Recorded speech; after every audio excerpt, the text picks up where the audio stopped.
오늘도 잠자기 전에 재미있는 동화를 들어보아요. 오늘의 동화는 우렁이 각시입니다. 옛날 어느 마을에 착하고 부지런한 총각이 살고 있었어요. 기운도 얼마나 센지 힘든 농사일도 거뜬히 해냈지요. 그런데 나이가 꽉 차도록 장가를 못 갔어요. 하루는 논에 나가 김을 매다가 논두렁에 풀썩 주저앉아 중얼거렸어요. 이 논에 풍년 들면 누구하고 먹고 살꼬? 누구는 누구? 나랑 먹고 살지요? 총각은 자기 귀를 의심했어요. 아무도 없는 논에서 사람 소리가 들렸으니 그럴 만도 하죠. 내가 잘못 들었나? 그래도 미심쩍어 조금 크게 중얼거렸어요. 이 논에 풍년 들면 누구하고 먹고 살꼬? 누구는 누구? 나랑 먹고 살지요. 총각은 소리난 쪽으로 텀벙텀벙 걸어갔어요. 그랬더니 농고랑에 우렁이 하나가 있었어요. 설마 우렁이가? 아이, 그럴 리가 없지. 돌아서는데 왠지 우렁이가 가여워 보였어요. 총각은 우렁이를 집에 가져와 커다란 물 항아리 안에 넣어 주었어요. 다음날 아침 밥을 지으려고 부엌에 들어간 총각은 깜짝 놀랐어요. 아니, 이건 부뚜막 위에 김이 모락모락 나는 밥상이 차려져 있었어요. 그뿐이면 말도 안 해요. 소쿠리 안엔 논에서 먹을 점심이 가지런히 담겨 있었지요. 이게 어떻게 된 일이지? 아이, 모르겠다. 우선 먹고 보자. 총각은 오랜만에 아침밥을 맛있게 먹고 서둘러 논에 나갔어요. 땀 흘려 일하고 해가 저물어 집으로 돌아왔지요. 마당에 들어선 총각은 또 깜짝 놀랐어요. 집안이 깨끗이 청소되어 있고 빨랫줄에는 흰 빨래가 널려 있었어요.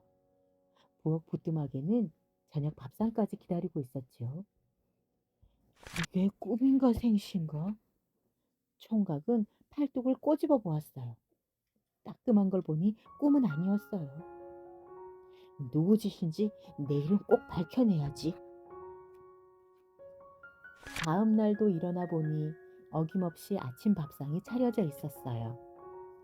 총각은 밥을 뚝딱 먹어치우고 일하러 나가는 척하고는 집 밖 나무 뒤에 숨어서 집안을 엿보았어요. 얼마 뒤 부엌의 물 항아리 안에서 뽀얀 연기가 피어올랐어요. 저게 무슨 연기지 하는데 물 항아리에서 예쁜 색시가 살며시 나왔어요. 색시는 빗자루로 마당을 쓸고 집안 청소를 말끔히 한 뒤 밥까지 해놓았어요. 집안일을 마친 색시는 물 항아리 쪽으로 걸어갔어요. 총각은 얼른 집 안으로 뛰어들어갔지요. 색시는 놀라 허둥지둥 물 항아리 안으로 들어가려고 했어요. 잠깐만요. 나는 이 집 주인이요.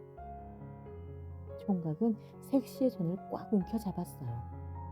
색시는 대체 어디서 온 누이시오? 저는 당신이 주워온 우렁이 속에서 나왔답니다. 거기 들어가지 말고 제 각시가 되어주시오. 총각과 우렁이 색시는 신랑 각시가 되어 오순도순 재미있게 살았어요. 뭐야? 그러던 어느 날 임금님의 행차가 마을을 지나가게 되었어요. 여봐라, 가마를 멈추어라. 임금님은 우렁이 각시의 예쁜 얼굴이 한눈에 들어왔어요. 호호, 어찌 저리도 아름다울 수가 있나. 아무리 임금님이라 해도 남의 각시를 어쩌겠어요.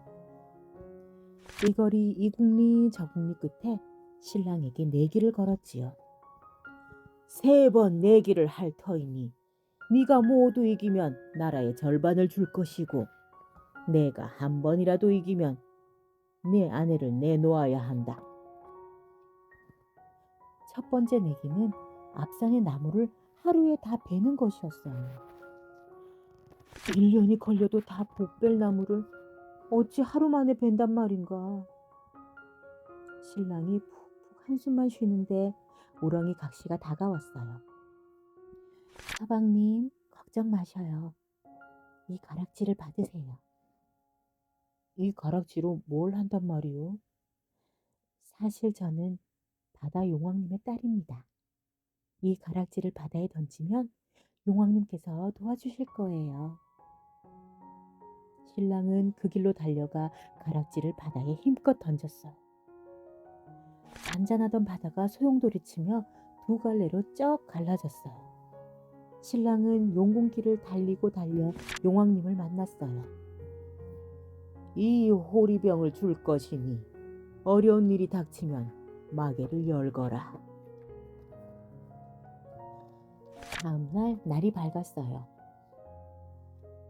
자, 지금부터 첫 번째 내기를 시작한다. 임금님의 명령이 떨어지자 수많은 군사들이 산으로 올라가 나무를 베기 시작했어요.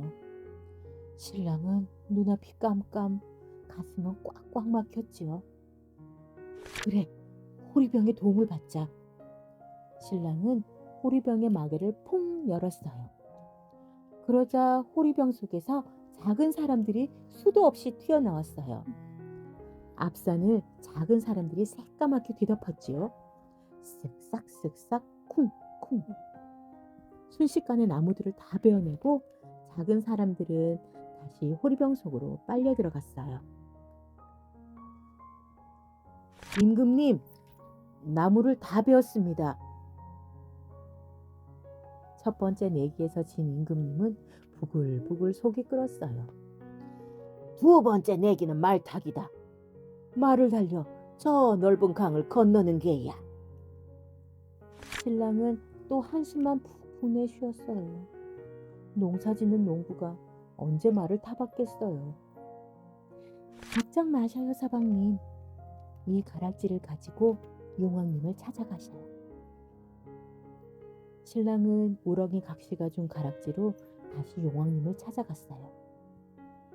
내가 말 한 피를 주겠다. 그 말이 너를 도와줄 것이니라. 신랑은 용왕님이 준 작고 비쩍 마른 말을 몰고 왔어요. 두 번째 내기가 시작되었어요. 임금님은 천리마에 올라탔어요. 천리마는 하루에 천리를 달리는 세상에서 가장 빠른 말이었어요. 신랑은 용왕님이 준 작고 비쩍 마른 말에 올라탔어요.